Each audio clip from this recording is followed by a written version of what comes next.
Salam, hər vaxtınız xeyir olsun. Bugün Cənubi Amerikanın relyefi, daxili suları, iqlimi haqqında qısa və vacib məqamları qeyd edəcəyik. Cənubi Amerikanın relyefinə gəldikdə, ümumi coğrafi mövqeyinə baxsaq, Cənubi Amerika ekvator xətti kəsir və bu səbəbdən üç yarımkürədə yerləşir. Şimal, Cənub yarımkürəsi və Qərb yarımkürəsində yerləşir tamamilə. Cənubi Amerika tropik işğalma qurşağında geniş bir ərazini əhatə edir. Günəş demək olar ki, ilin böyük bir hissəsində zenitdə olur. İşğalma qurşağına gəldikdə tropik və mülayim işğalma qurşaqları olmaqla iki işğalma qurşağında yerləşir. Materikin sahilləri çox da girintili çıxıntılı deyil. Bu səbəbdən də ada və yarımadalara elə də çox rast gəlinmir. Cənubi Amerikanın şimal ucqar nöqtəsi Qalyans geosinkronda yerləşir, Venezuela ərazisindədir. Qərb ucqar nöqtəsi Pariansda, Peru ölkəsində yerləşir və Cənub yarımkürəsindədir. Şərq ucqar nöqtəsi Cabo Branco, Braziliyada yerləşir. Qərb ucqar nöqtəsi isə Çilidə, Floret burnu yerləşir. Fikir versə, materikin 4 ucqar nöqtəsindən yalnız biri şimal ucqar nöqtəsi şimalda yerləşir. Qalanları Cənub yarımkürəsindədir. Və materikin 3 ucqar nöqtəsi tropik işıqlanma qurşağındadır. Materikin relyefinə gəldikdə, materikin şərq hissəsi belə deyək ki, platformada yerləşir. Qərb hissəsi isə geosinkronda yerləşir. Sakit Okean odlu halqasında. Bu səbəbdən də materikin şərq hissəsi düzənliklərdən, yaylardan, yüksəkliklərdən ibarətdir. Qərb hissəsi isə dünyanın ən uzun dağ sistemi olan Ant dağları yerləşir. Birinci başlayaq Ant dağlarından. Ant dağları dedik ki, dünyanın ən uzun dağ sistemidir. 9000 kilometrə qədər uzunluğu vardır. Ant dağları ən hündür zirvəsi Çili və Argentina arasında Aconcagua zirvəsidir. 6960, bəzi mənbələrdə 6959 metr verilir. Ant dağları fikir versək, tropik xəttini kəsdiyi ərazilərdə daha geniş ərazi, enli ərazini əhatə etdiyi üçün Ant dağlarında yaylalara da rast gəlinir.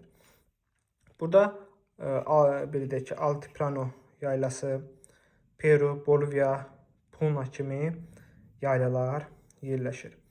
Ant dağları dedik ki, Sakit Okean odlu halqasına daxil olduğu üçün burada aktiv və sönmüş vulkanlara da rast gəlinir. Aktiv vulkanlardan Kolumbiya ərazisində Ruiz, Ekvador ərazisində Cotopaxi, Chimborazo Ekvadorda da amma sönmüş vulkandır. Ən məşhur vulkanlardan birisi Luluaco vulkanıdır. Bu vulkan da dünyanın ən hündür aktiv vulkanıdır.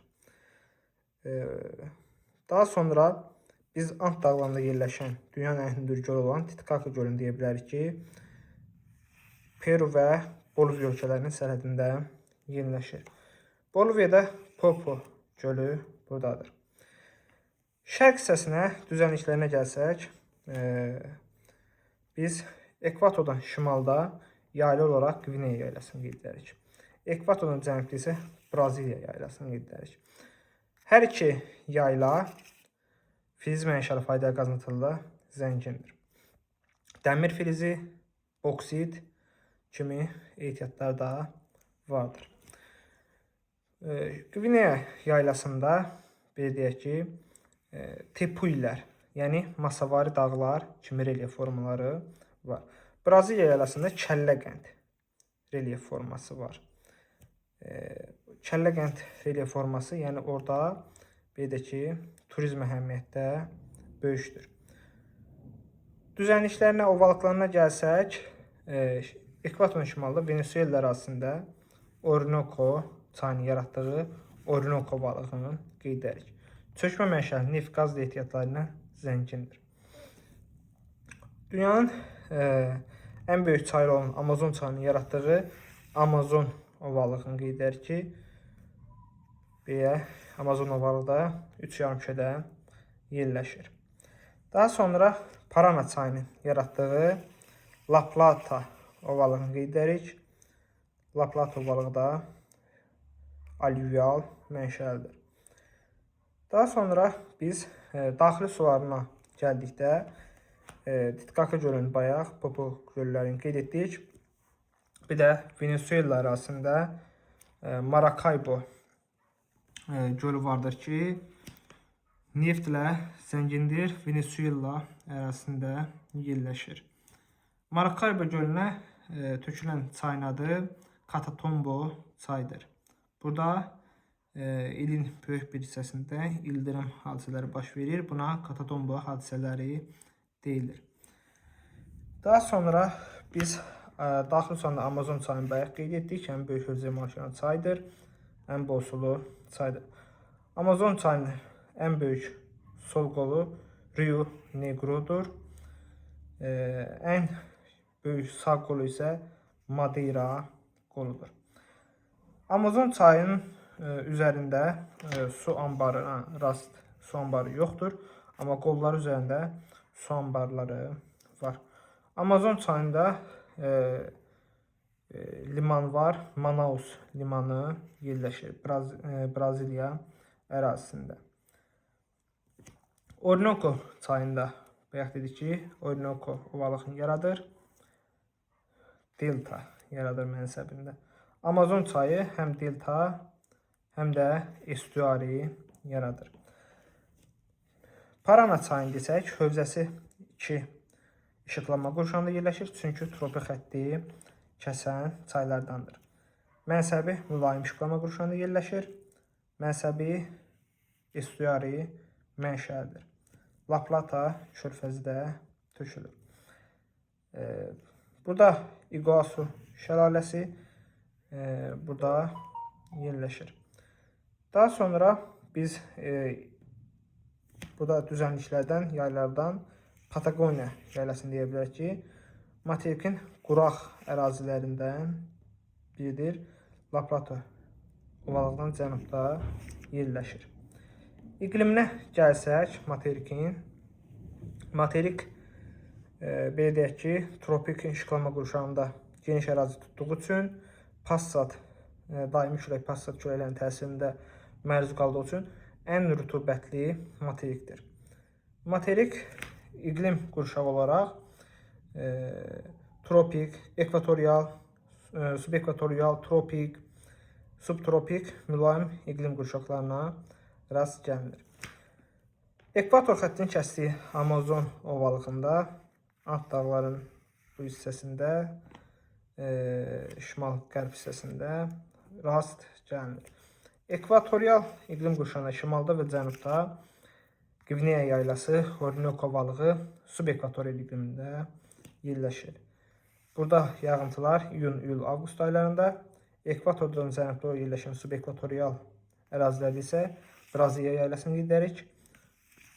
Böyük bir hissəsi. Burada da yağıntılar yanvar, dekabr aylarında olur. Daha sonra subekvatorialdan sonra tropik iqlim qurşağı qeyd edirik. Tropik iqlim qurşağı şərqdə isti Braziliya cərəyanının təsiri ilə belə deyək ki, daha çox ekvatora yaxın əraziləri materikin şərq sahili boyunca daha çox belə deyək ki, yüksək enliklərdən alçaq enliklərə belə deyək ki, çox yaxın keçir. Çünki burada Braziliya cərəyanının təsiri ilə tropikin rütubətli tipi yaranır. Materikin şərqi ucqar nöqtəsi tropikin rütubətli tipində yerləşir. Dedik ki, materikin şərqi hissəsi Braziliya cərəyanının təsir etdiyi ərazilər, Parana çayının bu hissələri, tropik xətt kəsən hissələri, tropik rütubətli də yerləşir. Materikin qərb sahillərində soyuq Peru cərəyanının təsiri ilə ekvator xəttinin kəsdiyi ərazilərə qədər materikin qərb sahili boyunca tropik iqlim səhra tipi yayılmışdır. Dünyanın ən quraq səhrası olan Atakama səhrası soyuq Peru cərəyanının təsiri ilə burada Çili ərazisində formalaşmışdır. Daha sonra burada Galapagos adasına qeyd edirik ki, ekvator xətti kəsdiyinə baxmayaraq tropikin səhra tipində yerləşir. Materikin qərb ucqar nöqtəsi Parians Peruda yerləşir və tropikin səhra tipində yerləşir. Deməli, buradan belə bizə məlum oldu ki, materikin qərbidə, qərb uzqa nöqtəsi də, şərq uzqa nöqtəsi də tropik iqlim qurşağında yerləşir. Tropik iqlim qurşağından sonra biz subtropik deyərik.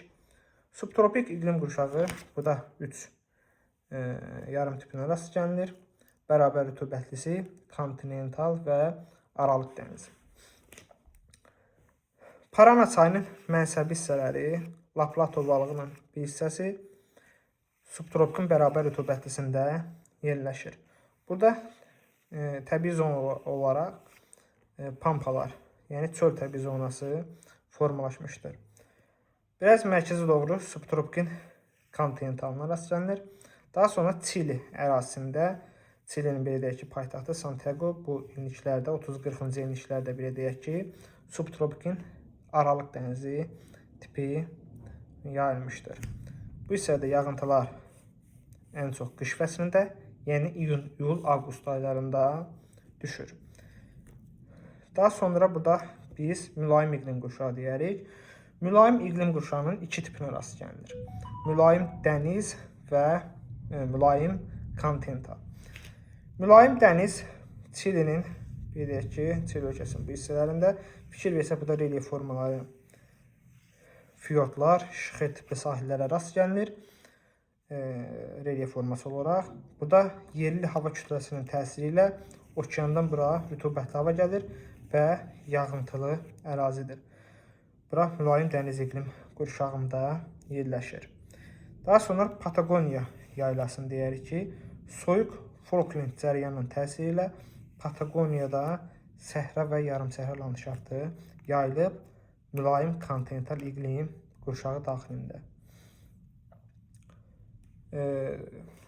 Materikin iqlimi daxili sular və relyefi bu qədər. İzlədiyiniz üçün təşəkkürlər. Bu cür videoların davamlı olması üçün bizə motivasiya olaraq öz fikirlərinizi bizimlə bölüşə bilərsiniz. Kanala da abunə olmağı unutmayın. Təşəkkürlər.